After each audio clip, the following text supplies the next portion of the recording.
پہنچتی ہیں. ٹھیک ہے. آپ جو تعلیمی نظام ہے، میں تو اگر یہ کہنا چاہوں کہ طب کے میدان میں اور ہمارے یعنی دینی میدان میں اور اب اس اسکولز کے چکر میں بھی سب جو سسٹم ہے اس میں جو ہے نا وہ خالصتاً کمرشل مائنڈ بنا کر لوگ آ رہے ہیں.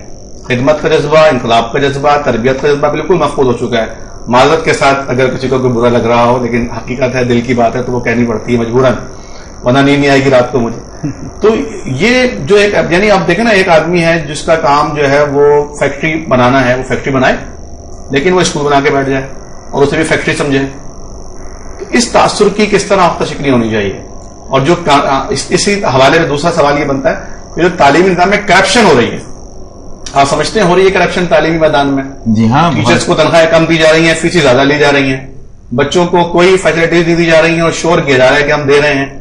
کیا ہے یہ سب سسٹم؟ جناب بہت زیادہ کرپشن ہو رہی ہے، اور میں سمجھتا ہوں کہ اس میں سب سے بڑا کردار پیرنٹس کا ہوتا ہے.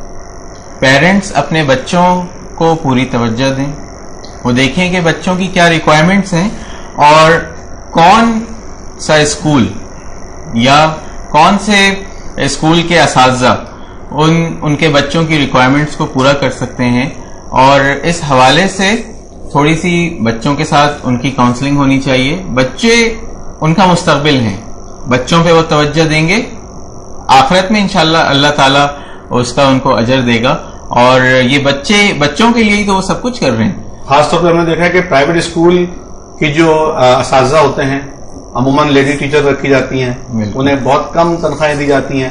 اور جو سرکاری اسکولس کے اساتذہ ہیں وہ ماشاء اللہ عیش کر رہے ہوتے ہیں، نہ پڑھانا ہے نہ کبھی جانا ہے، کبھی چلے گئے موڈ ہوا تو تفریح کر کے آ گئے، اور تنخواہیں ماشاءاللہ بڑی زبردست ہوتی ہیں. بالکل. اور پرائیویٹ اسکولز کی جو مینجمنٹ ہے وہ خون کر رہی ہوتی ہے اپنے ٹیچرز کا. بالکل. تو اس کے حوالے سے بھی کچھ ہونا چاہیے کہ آپ جو ہیں ایز اے مینجمنٹ کچھ مینجمنٹ کے اندر کوئی اصلاح لے کر آئیں، اپنے تمام جو پرائیویٹ اسکولز ہیں بالکل ان لوگوں کے لیے کچھ کریں. اچھا، ایک سوال یہ پیدا ہوتا ہے کہ عموماً یہ دیکھا گیا کہ ایک اردو میڈیم اسکول ہے، وہاں پڑھنے والا بیچارہ اردو ہی جانتا ہے، انگلش سے بالکل نابلد ہے.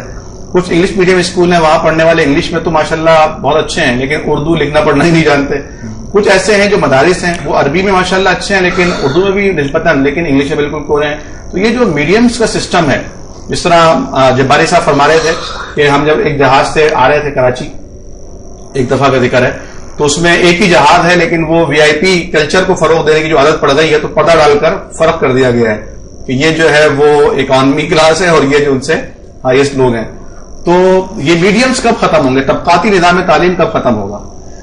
جناب ہر لینگویج میں، ہر طبقے میں توازن پیدا کرنے کی کوشش کرنی چاہیے، اور یہ اسی وقت ختم ہو سکتا ہے جب ہماری گورنمنٹ آگے آئے، اسٹیپ لے. اور کیونکہ پرائیویٹ اسکولز میں جس طرح آپ نے کہا کہ فیکٹری ہے، اسکول کو یہ فیکٹری بنا لیا ہے، تو یہ تو جو فیکٹری مالکان ہیں اور جو ڈفرینٹ بزنس کر رہے ہیں وہ دیکھتے ہیں کہ جناب یہاں سے فیسیں آ رہی ہیں، انہوں نے ایسا کر لیا. تو ایک ہمارا گورنمنٹ کے لیول پہ اس میں کام ہونا چاہیے، اور گورنمنٹ کی سطح سے جب یہ کام شروع ہوگا تو انشاءاللہ اس میں بہتری بھی آئے گی، دیکھنے میں کچھ ورک بھی آئے گا. اور ہمارے جو گورنمنٹ اسکولز ہیں ان کا لیول بڑھانا چاہیے، اور ایک جو طبقہ، ایک اپر کلاس جو کہلاتا ہے، ان کے خاص اسکولز ہیں، ان کے بچے انہی اسکولز میں جائیں گے. اور اگر بیچارہ کوئی مڈل کلاس یا لوور کلاس میں بڑی مشکلوں سے وہاں پہ وہ اپنے بچے کو لے جاتا ہے تو وہ بچہ کمپلیکس کا شکار ہو جاتا ہے. جی اچھی بات کی آپ نے. تو ایسا ہماری گورنمنٹ کو اسٹیپ لینا پڑے گا، اور ایک تاکہ یہ چیزیں، یہ نظام ختم ہو. اور آہستہ آہستہ ہم دیکھ رہے ہیں کہ ہمارے ملک کے اندر یہ طبقاتی نظام بڑھتا چلا جا رہا ہے، اور میں بہت پریشان ہوتا ہوں ان چیزوں کو دیکھ کے. اللہ تعالیٰ سے دعا ہے کہ اللہ تعالیٰ ہمارے ملک میں جو یہ آفت کہوں گا میں اس کو، طبقاتی نظام جو یہ بڑھتا چلا جا رہا ہے، اس میں اس کو بہتر بنائیں. آمین. بہت اچھی ماشاءاللہ